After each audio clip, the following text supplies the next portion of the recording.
आज ही Doubtnut app download करें। Doubtnut पर होगा अब आपके सभी मैथ्स, केमिस्ट्री, फिजिक्स और बायोलॉजी डाउट्स का सफाया।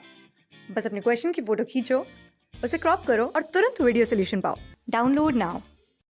आइए देख लेते हैं हमारा जो सवाल है वो हमसे क्या पूछ रहा है। तो सवाल है, describe the causes and effects of air pollution. हमें बताने हैं कॉजेज के बारे में और इफेक्ट्स के बारे में, किसके? एयर पोल्यूशन के। तो आइए सबसे पहले बात करना चाहूंगा यहाँ पे कि जो हमारा एयर पोल्यूशन होता है वो होता क्या है। बात करूँ सबसे पहले पोल्यूशन के बारे में, तो जो पोल्यूशन होता है वो होता है हमारा अनडिजायरेबल चेंज। कोई भी अनडिजायरेबल चेंज हमारी किसी भी चीज़ का, उसको हम बोल सकते हैं हम पोल्यूशन। तो अगर मैं बात कर रहा हूँ यहाँ पे एयर पोल्यूशन के बारे में, यानी कि हमारी एयर के अंदर कोई भी अनडिजायरेबल चेंज है जिसको हम नहीं मानते, यानी कि जो नहीं होना चाहिए था, ऐसा कोई चेंज हुआ है, तो उसको हम एयर पोल्यूशन टर्म कर सकते हैं। यानी कि एयर की क्वालिटी चेंज हो गई है, उसके अंदर जो कुछ कंसंट्रेशंस थी जिन गैसेस की वो चेंज हो गई है, तो उसको हम बोलते हैं एयर पोल्यूशन। ये तो मैंने बात कर ली थोड़ी सी ब्रीफ की एयर पोल्यूशन आखिरकार होता क्या है।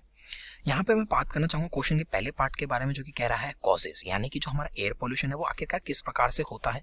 तो आइए शुरू करते हैं सबसे पहले पार्ट ए के बारे में, जो कह रहा है कॉजेज। यहाँ पे जो सबसे पहला कॉज मैं बताना चाहूँगा, जो सबसे मेजर कंट्रीब्यूटर है वो है हमारी इंडस्ट्रीज। हाँ जी, मैं कहना चाहूँगा कि जो आज का जो मॉडर्न एरा है वो हमारा इंडस्ट्रियल एरा है। क्यों? क्योंकि जो हमारी इंडस्ट्रीज हैं वो एक मेजर रोल प्ले कर रही हैं हमारी जो कंट्री है उसकी इकोनॉमिक रेट के अंदर। हाँ जी, हमारी इकोनॉमिक रेट है उसके अंदर बहुत बड़ा हाथ है हमारी इंडस्ट्रीज का। साथ ही साथ इसका एक ड्रॉबैक भी है यहाँ पे, जो है पॉल्यूशन। हाँ जी, जो हमारी इंडस्ट्रीज होती हैं वो सारे टाइप के पॉल्यूशन में इंक्लूडेड होती हैं, B it air pollution, water pollution और हमारा जो सॉइल पॉल्यूशन या फिर लैंड पॉल्यूशन जिसको बोलते हैं। तीनों पॉल्यूशन के अंदर हमारी इंडस्ट्रीज हैं, उनका हाथ होता है। तो ये तो मैंने बात कर ली कि इंडस्ट्रीज के बारे में। अब इंडस्ट्रीज किस प्रकार से हमारे एयर पोल्यूशन के अंदर अफेक्ट करती है, हमें उसके बारे में बात कर लेते हैं। जो हमारी इंडस्ट्रीज होती हैं उनमें डिफरेंट प्रोडक्ट्स बनते हैं, हमारे डिफरेंट प्रोडक्ट्स की प्रोडक्शन चलती रहती है लगातार। तो होता क्या है, इन प्रोडक्शंस के लिए हमें चाहिए होते हैं डिफरेंट टाइप्स ऑफ केमिकल्स। हाँ जी, बिना केमिकल्स हमारी पॉसिबल नहीं रह पाता है कि हम इन प्रोडक्ट्स को मैन्युफैक्चर कर पाएँ। तो ये जो केमिकल्स होते हैं, इनके जो साइड प्रोडक्ट्स होते हैं वो रिस्पॉन्सिबल होते हैं हमारी पॉल्यूशन के लिए। बात कर रहा हूँ अगर एयर पोल्यूशन के बारे में, तो यहाँ पे हमारी कुछ गैसेस आती हैं, जैसे कि बता दूं हमारी SO2 आती है, साथ ही साथ हमारी NO2 आती है। ये हमारी एसिडिक गैसेस होती हैं जो कि रिस्पॉन्सिबल होती हैं हमारी एयर पोल्यूशन के लिए। हाँ जी, साथ ही साथ यहाँ पे कुछ पर्टिकुलेट्स मैटर भी निकलते हैं। हाँ जी, पर्टिकुलेट मैटर भी निकलते हैं हमारी इंडस्ट्री से, यानी कि सॉलिड, लिक्विड या गैसेस, हल्के हल्के से ड्रॉपलेट्स या छोटे छोटे पार्टिकल्स होते हैं, उनको हम बोलते हैं पार्टिकुलेट मैटर, जो कि हमारी एयर के अंदर जाके उसका कंपोजिशन बिगाड़ देते हैं। साथ ही साथ रिस्पॉन्सिबल होते हैं बहुत सारे इफेक्ट्स के लिए, वो मैं आगे बात करना चाहूँगा। तो ये तो मैंने बात करी एक कोज के बारे में। बता दूं यहाँ पे जो SO2 होती है और जो NO2 होती है, दोनों ही टॉक्सिक और एसिडिक गैसेस होती हैं।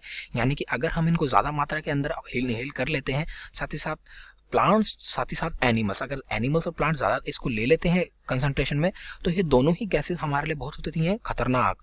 क्यों? क्योंकि ये इम्पेयर कर देती हैं हमारी बॉडी के कई फंक्शंस को, यानी कि बॉडी के कई फंक्शंस हैं उनको कर देती हैं खराब। तो हमारी बॉडी जो है वो स्मूथली वर्क नहीं कर पाती है, और अल्टीमेटली अगर ज़्यादा केसेस हमें देख लिए जाते हैं या फिर ज़्यादा मात्रा में अगर ले लेते हैं, तो ये हमारी डेथ तक भी लीड कर जाती है। ये तो मैंने बात करी गैसेस के बारे में। आइए बात कर लेता हूँ दूसरे कॉज के बारे में, जो कि है हमारा ऑटोमोबाइल्स। अब आपको पता ही है जो हमारी कंट्री है उसके अंदर जो हमारी कार, बाइक्स, बसेस, स्कूटर यानी ऑटोमोबाइल्स की जो मात्रा है वो काफ़ी ज़्यादा इंक्रीज़ हो चुकी है हमारे पुराने समय से। तो ये जो हमारी ऑटोमोबाइल्स है, इसके अंदर से जो हमारा एग्जॉस्ट के अंदर से जो हमारा धुआं निकलता है, यानी कि जो हमारा निकलता है, जो हमारे फ्यूल बर्न होता है उसकी वजह से जो हमारे एग्जॉस्ट के अंदर से जो वेस्ट प्रोडक्ट्स निकलते हैं, उसके अंदर काफ़ी ज़्यादा हमारे होते हैं पार्टिकुलेट मैटर। साथ ही साथ कई हमारी एसिडिक और टॉक्सिक गैसेस होती हैं, जैसे कि NO2, और ये भी हमें कई पाई जाती हैं हमारी गैसेस। तो जैसे कि NO2 के बारे में मैंने बात बताई दी, अगर हम ज़्यादा इनहेल कर लेते हैं तो हमारी बॉडी के लिए होती है बहुत ज़्यादा हार्मफुल। साथ ही साथ जो पर्टिकुलेट मैटर होता है वो हमारी बॉडी के अंदर कहीं जाके स्टोर हो जाए, स्टोर इन द सेंस कहीं जाके पर्टिकुलेट मैटर होते हैं, सॉलिड के होते हैं छोटे छोटे पार्टिकल्स। तो ये कई बार हमारी जो फंक्शनिंग होती है, नॉर्मल फंक्शन होती है बॉडी की, उसके साथ करते हैं ये छेड़खानी, और हमारी जो बॉडी है वो स्मूथली वर्क नहीं कर पाती है। तो ये तो मैंने बात करी एग्जॉस्ट के बारे में भी, कि हमारी एग्जॉस्ट है उसके अंदर किस प्रकार से ये जो हमारी नाइट्रोजन की गैसेस होती हैं ये हमारी कर देती हैं हेल्थ को खराब। तो ये तो मैंने बात कर ली दो फैक्टर्स के बारे में। आइए बात करना चाहूँगा मैं तीसरे फैक्टर के बारे में, जो कि हमारा एक होता है नेचुरल। हाँ, कई नेचुरल फैक्टर्स भी हमारे इंक्लूड होते हैं जो हमारे रिस्पॉन्सिबल होते हैं नाइट्रोजन डाइऑक्साइड जैसी गैसेस, साथ ही साथ हमारी सल्फर डाइऑक्साइड जैसी गैसेस को रिलीज करने में। तो जो हमारी सल्फर डाइऑक्साइड गैसेस होती हैं वो हमारे यूजुअली हमें देखने को मिलती हैं वॉल्केनिक इरप्शन से। हाँ जी, जैसे ही हमारी जो वॉल्केनिक इरप्ट होते हैं उसके अंदर से जो गैसेस प्राइमरली निकलती हैं वो हमारी सल्फर डाइऑक्साइड होती है। बात करूँ NO2 के बारे में, तो जो हमारी लाइटनिंग होती है ये हमारी NO2 हमें बेसिकली पाई जाती है हाई प्रेशर पे या टेम्परेचर पे। तो जो हमारी लाइटनिंग होती है, कई बार जो लाइटनिंग स्ट्राइक करती है उसकी वजह से जो हमारी एटमॉस्फेयर के अंदर जो हमारी नाइट्रोजन प्रेजेंट है वो फिक्स हो जाती है और वो चेंज हो जाती है हमारे नाइट्रोजन डाइऑक्साइड के अंदर। तो ये तो मैंने बात कर ली नेचुरल कॉजेज़ के बारे में, लेकिन बता दूं जो हमारे नेचुरल कॉजेज़ होते हैं वो बहुत ही होते हैं कम। हाँ जी, ये हमारे इतना ज़्यादा कंट्रीब्यूट नहीं करते हैं बिल्कुल भी पॉल्यूशन के लिए। ऑल्दो मैं बता दूं कंट्रीब्यूट करते हैं ये थोड़ा बहुत, लेकिन ज़्यादा कंट्रीब्यूट नहीं करते हैं जितने हमारे जो एंथ्रोपोजेनिक एक्टिविटीज़ हैं यानी कि मैन मेड की जो एक्टिविटीज़ हैं वो ज़्यादा कंट्रीब्यूट करती हैं हमारे पॉल्यूशन के लिए। बात करूँ एक और पॉइंट के बारे में बताना चाहूँगा यहाँ पे, जो कि होता है हमारा कंबशन।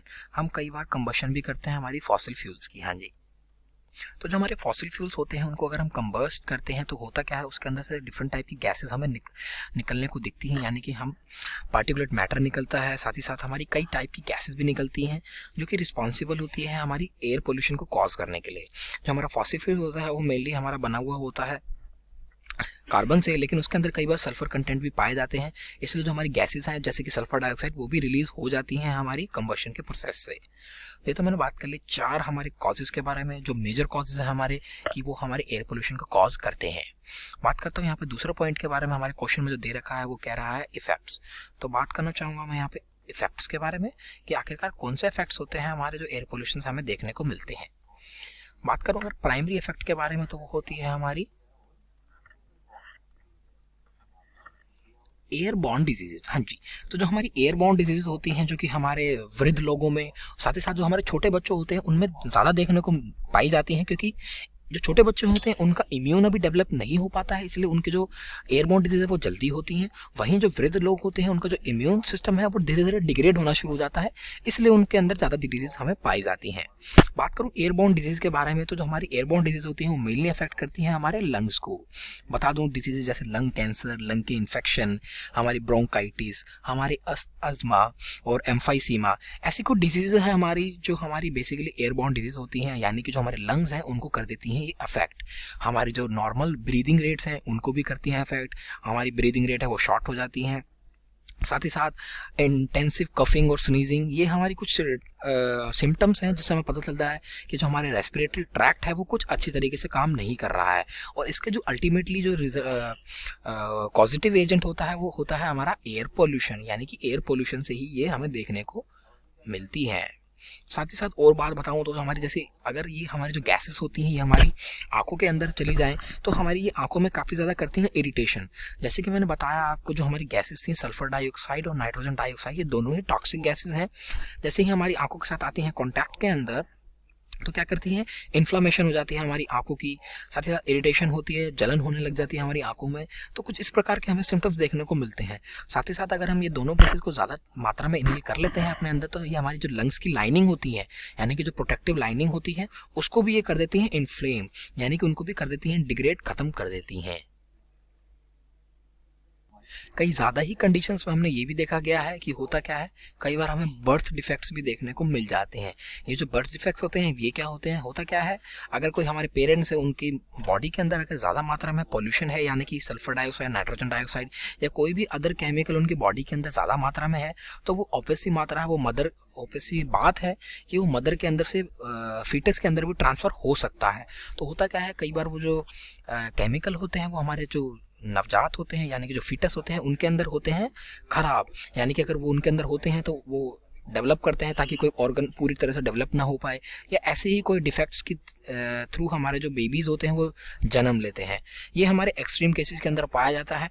तो कुछ इस प्रकार से जो हमारे इफेक्ट्स होते हैं वो पर्टिकुलरली हेल्थ पे ही होते हैं।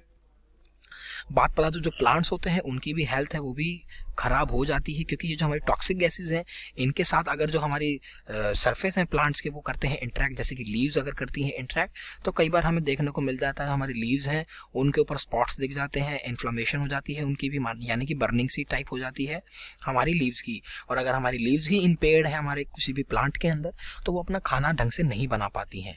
तो ये तो मैंने बात कर ली इफेक्ट्स ऑफ एयर पोल्यूशन के बारे में, साथ ही साथ मैंने देख लिया कि कॉजेज़ क्या है। तो हमारा जो क्वेश्चन है यहाँ पे वो हो जाता है कंप्लीट। Thank you.